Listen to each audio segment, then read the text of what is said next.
All right, let's jump right in.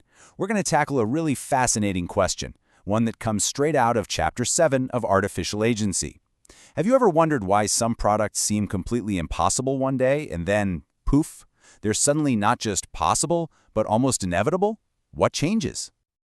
You know this quote right here? It hits the nail on the head. It perfectly frames the entire problem we're talking about. The future isn't waiting on some brand new magical technology. No, it's waiting on us to get better at coordinating what we already have. That's the real bottleneck. That's what's holding everything back. And I mean, we've all felt this, right?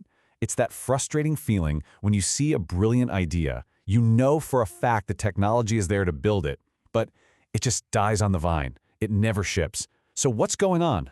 What is the invisible force that's killing all these amazing innovations before they even get a chance to see the light of day?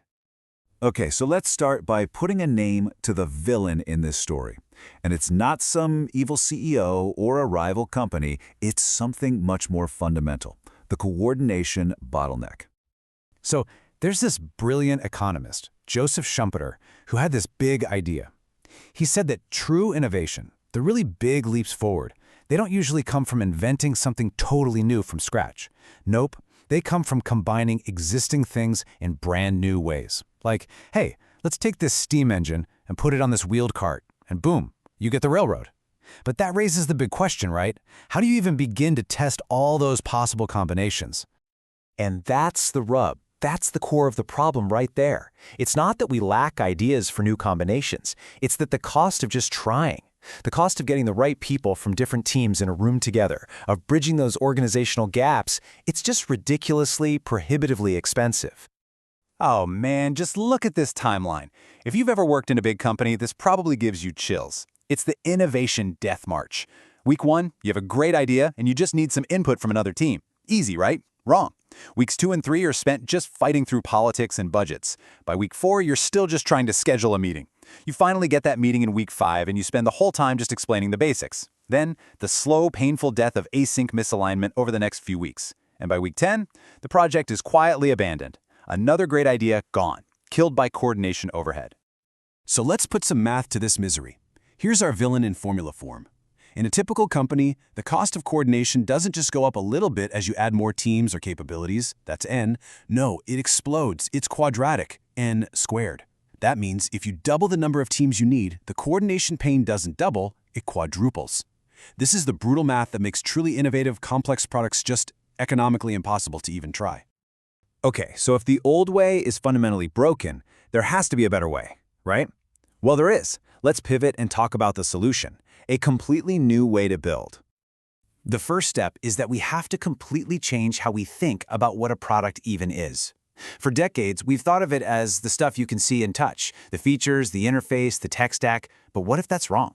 The new view is that the real product, the magic, is the invisible coordination layer underneath. It's the intelligence that assembles all the right pieces to solve a customer's problem in that exact moment. And that brings us to the hero of our story, something called context assembly. Think of it like a super smart conductor for an orchestra. But instead of musicians, it's conducting all of your company's capabilities, your internal teams, external partners, even pure AI systems. For every single customer interaction, it instantly pulls together the perfect combination of resources to get the job done right. And if you thought the old math was brutal, check out the new math. This is what changes the entire game. We go from that punishing n squared cost to a logarithmic cost, log n. Now, don't worry about the specific math, just know this. Instead of costs exploding as you add complexity, they barely go up at all. This is the key. This is what unlocks everything. You can now add tons of new capabilities and your coordination costs stay manageable.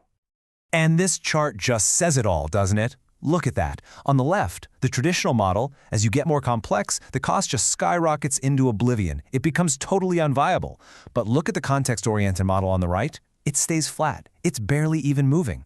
That huge gap between those two bars, that is the space where previously impossible products can finally be built. All right, enough with the theory. This all sounds great, but let's make it real. Let's look at a concrete example of a product that hits this exact viability tipping point. So, let's take customer support. Imagine trying to give every single one of your customers, millions of them, paying maybe a few bucks a month, the same kind of incredible white glove support that a giant enterprise company gets. You know, the kind where they have a dedicated team that knows their history inside and out. Traditionally, that's not just hard, it's economically impossible. You'd go bankrupt. But now, look what happens when you apply this new model. The before picture, the traditional way, the source material cites an example that costs a whopping $167 per customer per year. And for that price, you only solve the problem on the first try 60% of the time. Not great. The after picture with context assembly, the cost plummets to just $12 a year. And the success rate, it jumps to 92%. Think about that. The quality goes way up and the cost just falls to the floor. 14x. Let's just let that sink in. Not a 10 or 20% improvement, a 14-fold cost reduction. That's not just an optimization, that's a fundamental shift in reality. It changes the very definition of what kind of business is even possible to build. So you gotta be asking, how is that even possible? And the answer is, awesome. It's not about replacing humans with bots. It's about giving your human agents superpowers. The second a customer reaches out, the system instantly pulls together everything. Their entire history with the company, all the technical details about the product they're using, and, this is key, patterns from millions of other similar support cases. The agent gets perfect context, instantly. Okay, so this all leads to the big business question, right? If you build one of these amazing, impossible products, what's to stop your biggest competitor from just swooping in and copying you? Well, the answer is, they can't. Because what you're building is an invisible moat. Think about it. Your competitors can absolutely see the surface-level stuff. They can look at your app, your website, your user interface, and they can copy it pixel for pixel. That's the easy part. But what they can't see, what they can't copy, is everything that's happening under the hood.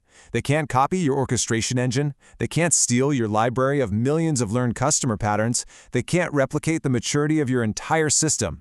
They literally can't copy the real product because the real product is invisible. And here's where it gets really wild. This advantage isn't just a one-time thing. It compounds, like interest in a bank account. So you launch your product. It takes a competitor, say, 2 years to finally launch their copycat version 1. But by then, you're not on version 1 anymore. You're on version 3. You've had 2 solid years of learning from every single customer interaction. And from there, the gap just gets wider and wider and wider until it's game over. It becomes literally impossible for them to catch up. This quote just says it all. They can never catch up because you're learning faster than they can copy. That's the whole ballgame right there. Your competitive advantage, your moat, isn't a feature. It's the speed at which your organization learns. Your intelligent coordination engine gets a tiny bit smarter with every single customer, every single minute of every day. And that advantage just compounds on itself until no one can ever touch you. So let's just bring this all home. This is the big takeaway.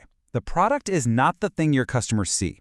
The product is the coordination, and your defensible long-term advantage, your moat, is that invisible intelligence that is constantly learning and getting better every single time it's used.